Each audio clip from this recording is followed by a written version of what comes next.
Hello guys, magandang umaga po, magandang gabi. Ako nga pala si Escape, o diba? Sabi ko sa inyo eh.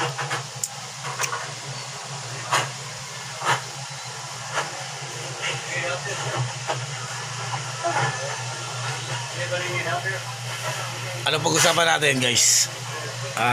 May mga dabber ko. May mga dabber sa TV namin. Pakinggan mo. English pinapanood ko pero mga Tagalog siya sabi. Kaya tunay na pangyayari, kaya nakakatakot sila, nakakatakot. Parang may mga ganun. Iba tililing ata ito eh. Sa totoo lang. Hindi naman sa panlalaki na English pinapanood ko tapos magtatagalog ka, diba? Ayun yung mga nagsisagap ng naka-radyo. Two-way radio. Yan ang pinapauso nila ngayon guys eh. Style piracy ba? Yan ang tunay, kaya huwag kayong magulo na kinukwento ko sa inyo na akala nyo, naririnig yung mga artista yan. Hindi, baka yung mga reporter. Hindi yan guys, sa totoo lang. Ano yung mga parang pangkulungang style. O diba? Yan ang tunay na pangyayari. Hindi naman sa panlalaki itong mga nakakulong ha. Siyempre, paubaya mo na sa mga professional yun, o diba? Yan ang tunay na pangyayari.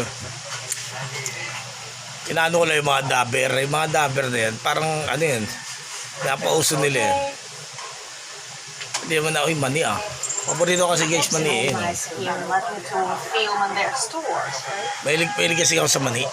Guys, lahat ng klaseng na mani, may sunog, may mapusyaw, may kulay basta yung makatas, diba? Makatas sa mantika, kahit anong basta kahit may maanghang-anghang, diba? Asabig sa inyo eh. Yan ang sinasabi ko, yan ang gagaya yung YouTuber ha.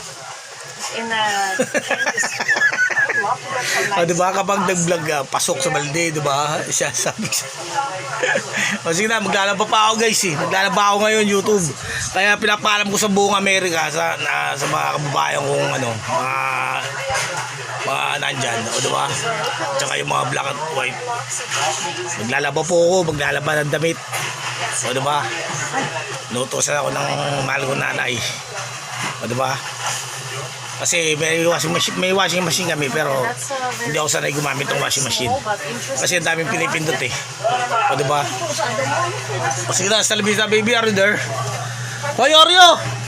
Dapunggol ka, tinan mo. Hindi nakinigit palo eh. Uy, huwag doon, nakuha ng utak dyan doon. Hindi ah. Huwag sa bunto.